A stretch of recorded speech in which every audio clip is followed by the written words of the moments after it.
After college, my wife landed a job at a major retail corporation's headquarters and quickly climbed the corporate ladder. Meanwhile, I pursued my dream of being my own boss and started a business. However, when I was around 27, my business took a hit due to the economic downturn, and I found myself needing to rejoin the workforce. My wife, ever the supportive partner, used her connections to help me find a job, especially since we were expecting our second child and needed the additional income. I ended up working at the same company as my wife, albeit in a different department. At that point, my wife was earning more than me since she had a head start in the company and I was just getting my feet wet in the corporate world. I remember one time, while having a beer with a male colleague, he casually mentioned that he'd heard some chatter from folks in my wife's department. Apparently, she was quite chummy with the senior execs and had a reputation for being flirtatious at work, even suggesting she was being passed around. This comment infuriated me and almost led to a brawl. I dismissed it as drunken gossip, convinced it was just petty jealousy over her rapid rise in the company. I trusted my wife implicitly, believing I knew her better than anyone else. I was too trusting, too naive. After my wife returned from maternity leave, I quit the job to focus on my business again and took on the role of a stay-at-home dad. Our relationship had its fair share of highs and lows, just like any other couples, but there was never any red flag or any hint that she might be cheating, let alone something worse. Fast forward 7 years, she's still at the same company, but now she's a director. We have 3 kids, I work from home, and I'm a full-time dad. I only work part-time, but my business was doing well enough that our incomes were almost equal. I thought we had it all figured out. We were financially comfortable enough to take more frequent vacations, but my wife had other ideas. She was away 2 nights a week for work. I urged her to spend more time with her family, arguing that we didn't need the extra money enough for her to be away so often. We had 3 young kids who needed their mom around, but she insisted that her job demanded it, and she had given up too much to just walk away from the opportunity. We had this conversation several times, and her go-to excuse was always that she was up for a promotion next year that wouldn't involve any travel. She's been spinning that yarn for the past 3 years. Her defense was that she's always accessible to our kids because they can call her anytime. Our eldest is only 8 and doesn't even own a cell phone, but that's the kind of logic she uses to evade her responsibilities as a mother to our kids. I would drop the subject since our discussions were going in circles. I embraced my role as a full-time stay-at-home dad and an equal financial contributor. Her part of the deal was to come home 4 days a week and try to buy her way out of parenting by showering the kids with toys. It didn't really get to me because I genuinely enjoy spending time with my 3 kids, picking them up from school, and being involved in their lives. I just wished my wife would realize the importance of spending quality time with the kids and stop trying to weasel her way out of everything. Our bed life was average, maybe once or twice a week. It's been like that since we had our first child. It was never an issue for me because I understood that we both led busy lives. However, everything changed one day when I bumped into a former colleague who still works with my wife. We got to chatting, the usual small talk. I mentioned to him how hectic my wife's work schedule is and how she's always traveling. He works in the same department as my wife, so he knows her routine inside and out. His reaction when I mentioned my wife's frequent travels gave me the impression that something was off. I knew I couldn't probe him further because it would be awkward given that we weren't that close. So, I made a mental note to look into the matter more deeply. When I got home, my suspicions grew stronger, and I had a feeling that my wife was hiding something. She always dressed well for work, so that wasn't a giveaway. Her wardrobe hadn't changed, and we still shared the same connection we had when we first started dating. The only difference was her frequent travels. Since I had become a stay-at-home dad, I decided to investigate further by installing a GPS tracker on her car. I noticed that she would spend the night at various hotels within a 30-mile radius of her workplace on the days she was supposed to be traveling. I decided to show up at one of these hotels one day to find out what was really happening. I hired a babysitter and stayed in the parking lot until the following morning when she emerged from the hotel with my former boss, who was her work colleague at the time. That pretty much answered most of my questions. They weren't even trying to hide it. I was beyond shocked. I rushed out of my car to confront them. They exited the hotel as casually as if they were leaving a business meeting. I immediately jumped out of my car and confronted her. My former boss tried to distance himself, but I told him to stay put. However, while I was confronting my wife, my former boss managed to slip away. All my wife could say was that they were having a business meeting, acting as if I hadn't just caught her emerging from a cheap hotel with a married man at 6 a.m., about 30 miles away from our home. She tried to pretend as if I was blind, and I told her that our marriage was over. It then hit me that I should have known this all along, that the rumors one of my former coworkers had spread about 7 years ago were true. I told her I had to go home and that she should stay with her affair partner. She ended up staying with a friend and wouldn't stop calling or texting me, begging to come home and see the kids whom she had been leaving with me while she cheated. About a week after discovering her affair, I wanted to get the full story because rumors were circulating that she had been having affairs with multiple men at her workplace. We met up, and I told her that I might consider taking her back if she came clean. I had no intention of doing so, but I wanted closure. Despite my efforts, she was unwilling to discuss the matter. So, I took it upon myself to do some digging. This was when I discovered, with absolute certainty, that she was in the midst of her 7th affair during our 9-year marriage, with 6 of the men being people she worked with daily. One of these affairs was a long-term one with my former boss. I was floored and utterly devastated. I proceeded to file for divorce and got through that painful process. We separated a few weeks later. Her pleas and begging were to no avail. After having affairs with people she worked with on a daily basis, some of whom I knew, all of them either married or in serious relationships, she made me look like a complete fool. No amount of apologies will make me reconcile with her. Months after our split, I still receive pleading text messages from her, but I'm absolutely done with her. The most devastating part of this saga was that a DNA test revealed my middle child isn't biologically mine. It shattered my heart, and I haven't fully recovered. When I confronted her with the test results, she denied it. We both went for a second test, which confirmed the initial results. She wanted me to keep her secret, but I refused. I sent a letter to the wives of all the men she cheated with, informing them that I needed a DNA test for my son. Unsurprisingly, most of their relationships are now on shaky ground. The news spread so quickly that she ended up quitting her job and deactivating her social media accounts. So far, none of the men have come forward, which I didn't expect. He's still my son, after all. But I've kept a record of the men's names in case he grows up and wants to know who his biological father is.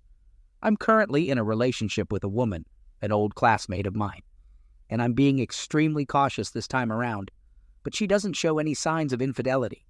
Things are going pretty well, and I'm genuinely happy. I won full custody of my 3 children, and I try my best to avoid my ex-wife.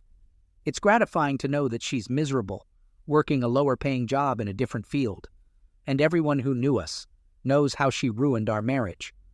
I'm still in the process of recovery, taking things one day at a time. I've become a person I never expected to be, but I'm genuinely enjoying my life. Second story. I've never sought professional help, but every girl I've been with has thought I might be a sociopath. It's something that makes me question myself. I had been trying to persuade my girlfriend at the time to go on a trip she wouldn't be interested in, so I spent months doing things to make her more open to the idea. One morning I decided to surprise her by going to her apartment with flowers. It was around 6:30 a.m., and my plan was to make her breakfast while she was still asleep. Since I didn't have a key, I manipulated the lock to let myself in. When I entered her bedroom to place the flowers, I saw her asleep with another guy in her bed. I went to the kitchen and sat down, needing a moment to gather my thoughts. I had to determine how much time I had and find out who the guy was. Quietly, I sneaked around her bedroom, found the guy's pants, and took his wallet. I noticed they both smelled strongly of alcohol. I knew she wouldn't wake up until at least 8 a.m., and I wasn't sure about the guy, but based on their alcohol smell, I estimated I had a few hours. I went outside to retrieve my laptop from my truck. Then, I returned to the apartment and sat down at the kitchen table. I used the guy's ID, which I had taken, to gather information about him. I found his Facebook profile, learned his parents' names, sister's name, and so on. I obtained their contact information and ran a background check on him, discovering he had a few possession charges. I also copied down all his credit card details. I went to some sketchy parts of the deep web and purchased his social security number. I already had all this information on my now ex. I cooked breakfast for both of them. While their pancakes were cooking, I went into the bedroom. They were only covered by a thin sheet. Luckily, it wasn't tangled. I pulled the sheet off, revealing them both naked, and took some very unflattering photos.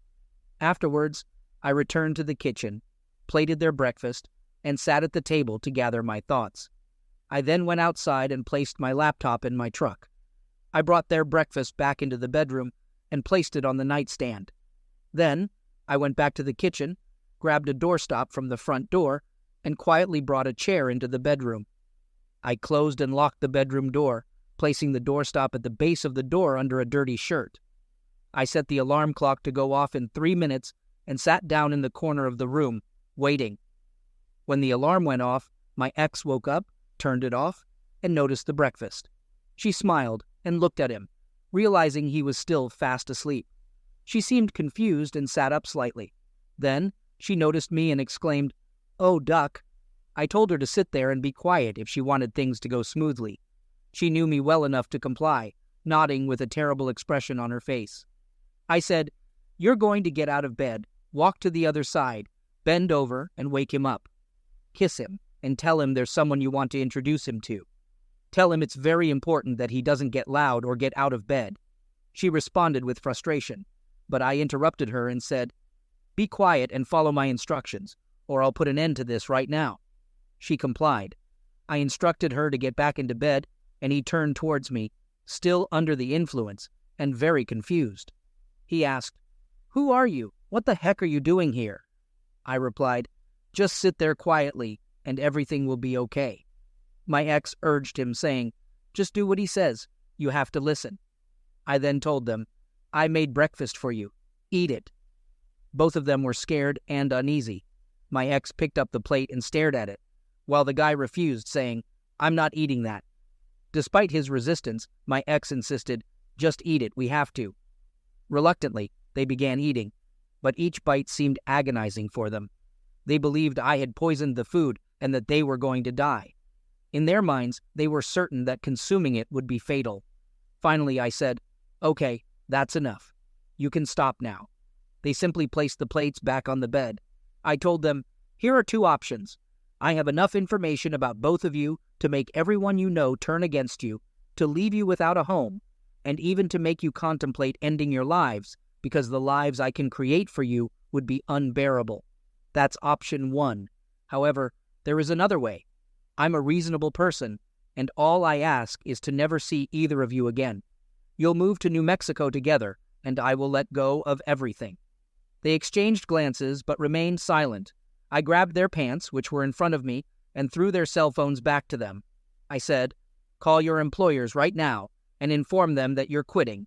You first put it on speakerphone. Let your boss know that you're relocating and apologize for the short notice." She made the call, and then he did the same. I said, "Great, that's sorted. Jenny, contact your landlord next. Let them know that you'll give up your security deposit and will move out within 2 weeks." She made the call, as instructed. I then informed them that they had a week to find an apartment together in New Mexico. I mentioned that I would cover the security deposits for their new place. However, I made it clear that if they didn't follow my instructions exactly, something terrible might happen to them. I painted a gruesome picture of a scenario where a family member discovers them hanging by belts in the closet with embarrassing items inside them. It would be a truly mortifying way to meet their demise. After that, I left them alone. They eventually moved to New Mexico. Over the next few years, I kept an eye on them through several fake Facebook accounts. At some point, she became pregnant while they were still living together. Around 3 months into her pregnancy, she quit her job, while he apparently found a good job for himself. On a trip to New Mexico, I placed 9 ounces of powder in individually wrapped baggies, along with a scale and a stack of cash, which was quite costly, inside a duffel bag, and placed it in his truck. Then, I anonymously called both the police and Border Patrol, claiming to be a concerned citizen who witnessed his vehicle picking up something suspicious at the border. I returned home, and a few days later, I saw on Facebook that he had been arrested on bogus charges. It turns out, due to his prior criminal history and the evidence of intent to distribute, He received a sentence of around 20 years. As for her, she ended up seeking refuge in a women's shelter. When she gave birth, she made the difficult decision to put her daughter up for adoption. Since then, I haven't been able to keep track of her whereabouts. She seems to have disappeared completely, and I strongly suspect that she is homeless. My wife and I have been through some tough times during the 10 years we were together before getting married, and that's what made me choose her as my partner and propose in 2020. We had an incredible year in 2022, a fantastic wedding, an amazing honeymoon where we reconnected, and I had put a lot of effort into our relationship, which was paying off. We were both successful at work, getting promotions, and we were excited about starting a family, although we hadn't been successful yet, and planning to buy a house. By the end of 2022, we were on top of the world, but it turns out we had different reasons for feeling that way. In 2019, we became really close friends with another couple, whom we had known casually for a few years before that. The guy was my wife's co-worker, and we became very close to them and their kids. Things changed when his wife unexpectedly got pregnant during the COVID pandemic. My wife and him became extremely close, texting each other all the time and being more affectionate than I was comfortable with, although our community is generally touchy-feely, so that aspect bothered me the least. They started hanging out alone, and I noticed my wife being overly concerned about his well-being when we were on trips together and so on. As far as I knew, my wife had never cheated before, and we had always been clear about our commitment to monogamy throughout our 13-year relationship. I trusted her completely, and things were going really well between us. I caught them about to have closeness at a party after everyone else had gone to sleep. It was late in the night, and we were all sober. My wife insisted we stay over at their house, so she left our spare room bed and planned to meet him downstairs. His wife and infant were upstairs. As soon as I discovered them, I kicked my wife out and immediately cut off communication with her for 72 hours because I was afraid of what I might do in my anger. The AP ended up telling his betrayed spouse before I could, and she reacted in a similar way. Later that week, I learned from the other betrayed spouse that this affair had been going on for 1.5 years, even before we got married. There were multiple instances of them hooking up, apparently no closeness, but I suspect they're not telling the whole truth. And it became clear that it was more than just a mistake between friends. To make matters worse, the AP is one of my closest friends, and he apparently justified the affair to his wife by claiming that I had given him implied consent, since I mentioned I was happy about my wife having a close friendship with him. It's absolutely insane. I'm completely devastated. It has been a couple of weeks now, and I've gone through all the emotions that many of you have experienced. I kicked my wife out, and I've been dealing with weeks of drinking, crying, breaking things, and going to therapy. I'm incredibly grateful for the amazing support from my friends. For what it's worth, my wife does seem genuinely remorseful. She has taken full responsibility for the damage and harm caused. She hasn't tried to manipulate or deceive me, and she has been honest with our friends. She hates herself for what she has done. But the fact that this affair went on for so long without her admitting it, and that I had to experience the trauma of catching them, makes me question the sincerity of her remorse. After a lot of deep introspection and struggling to come to a decision, I've decided to ask for a separation from my wife and tell her that she needs to move out for the foreseeable future. I don't see a way for us to overcome this situation. It's been difficult for me to accept that this has nothing to do with me or our relationship. She has her own personal issues to deal with, and I can't be there for her during this time. Maybe in the future, something positive can emerge from this. But for now, our relationship is completely shattered. I no longer see her as my partner, which is crazy considering we were planning to have kids just 3 weeks ago. It's been a couple of weeks, and things have taken a turn for the worse. My wayward wife had been staying with friends or family for the past 6 weeks. In January, during our last conversation, I had made it clear that she needed to move out, but I had offered to store her stuff in a spare room. She packed it up, but left it there. We've only had a few text exchanges since then, strictly about logistical matters, and we've kept it polite. About a month ago, I sent an email requesting to plan the logistics of our separation, financial accounts, pets, furniture, deciding who gets the house, and so on. I expressed my desire for an amicable process and just wanted to move forward, heal, and process things on my own. 3 weeks ago, wayward wife responded to my email and bombarded me with expressions of love. I took a couple of days to think about it, but then she texted me saying she was coming home with the expectation that our disagreement was over and we would at least live together while figuring things out. She couldn't understand why we couldn't just be roommates. I firmly told her absolutely not and made it clear about my boundaries. I booked a therapy session with a mediator, which has turned out to be a blessing in disguise. Wayward wife expressed a desire to reconcile, claiming that our relationship is stronger than the affair. She argued that she has been unfairly displaced and made homeless, despite staying with friends and family, while earning twice as much as I do. I made it clear to her that I want a divorce and that our relationship is beyond repair, and the mediator supported my decision. From a logistical standpoint, I can't afford the house we're currently renting anyway, so I offered it to her. I told her I'm actively searching for a new place and will move out in April. Until then, I'm staying at a friend's house because I can't handle the intense anxiety of being in our home anymore. I believe I found a great place to move into, and we're taking turns caring for the pets and managing our belongings. When I informed her that I let our landlord know I'm leaving and needed a rental reference, she freaked out, accusing me of trying to get her evicted, which is ridiculous since she can easily afford the place.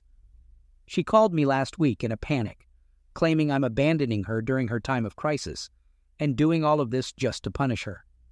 In my therapy session this week, she expressed anger and frustration over me, throwing away items in the house while she was gone.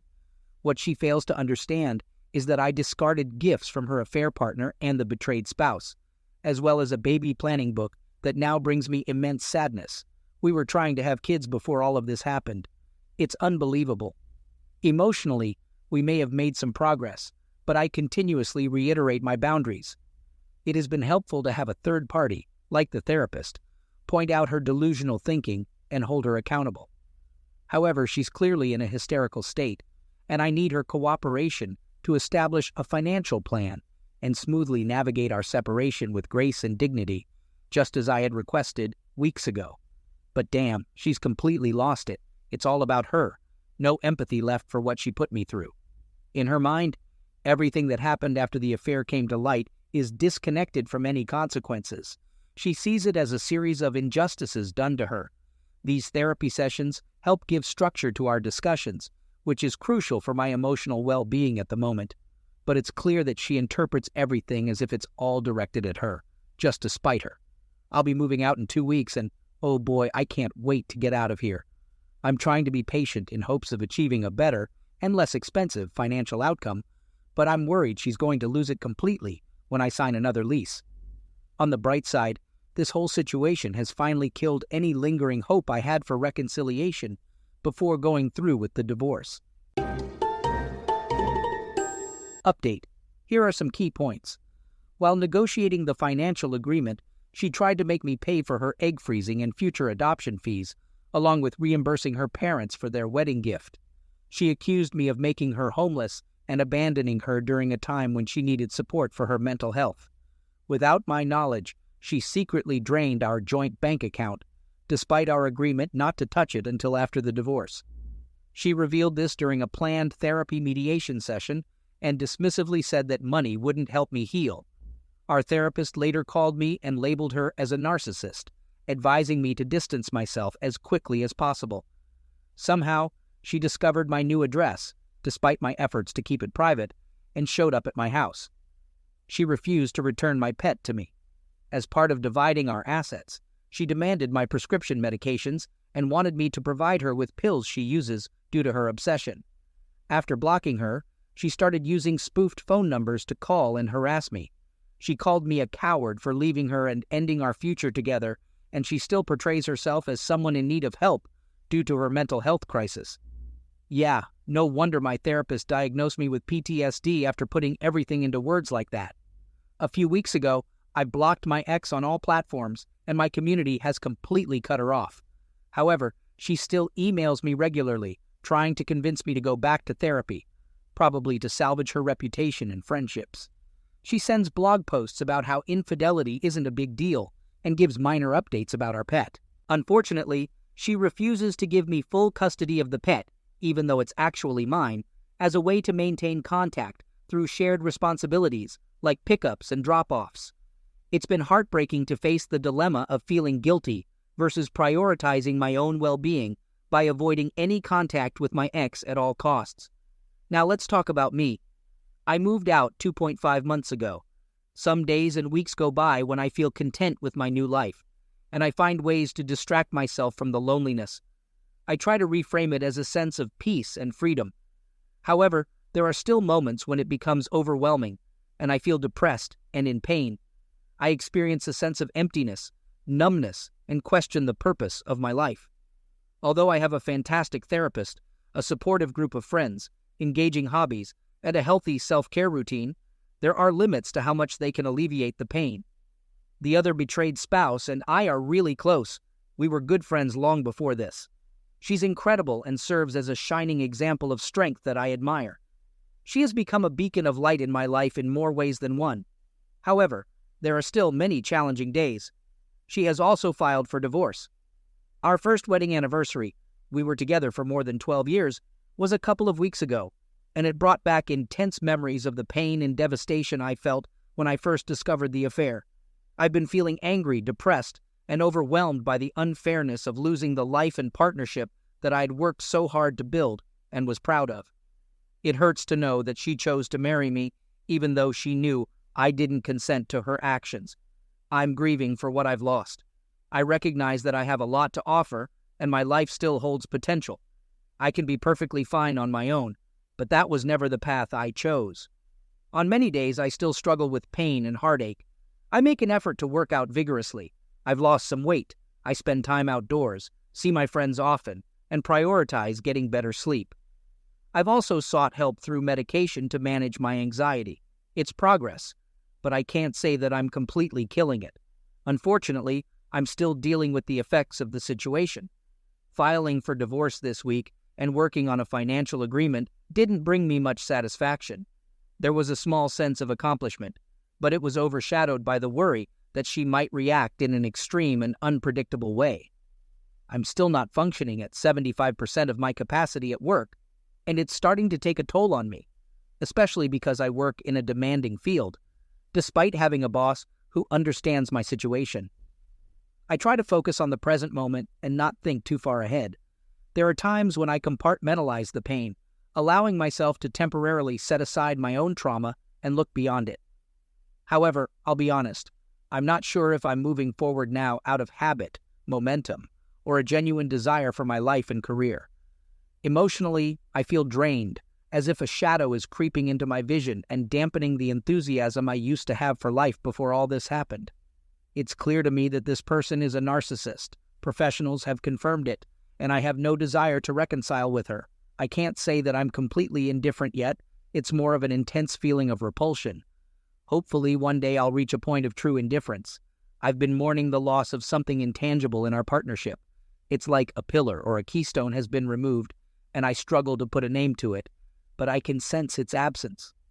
Perhaps it was the belief or faith in myself and my path that came from someone I deeply loved. It goes beyond simply being alone. I'm still exploring the impact of these emotional scars. I read success stories from others, and while I know I'm fortunate in many aspects of my life, I wish I could be where they are today. There are many who have it even tougher than me. I hope that I can have self-compassion for not being there yet, although it can be challenging at times.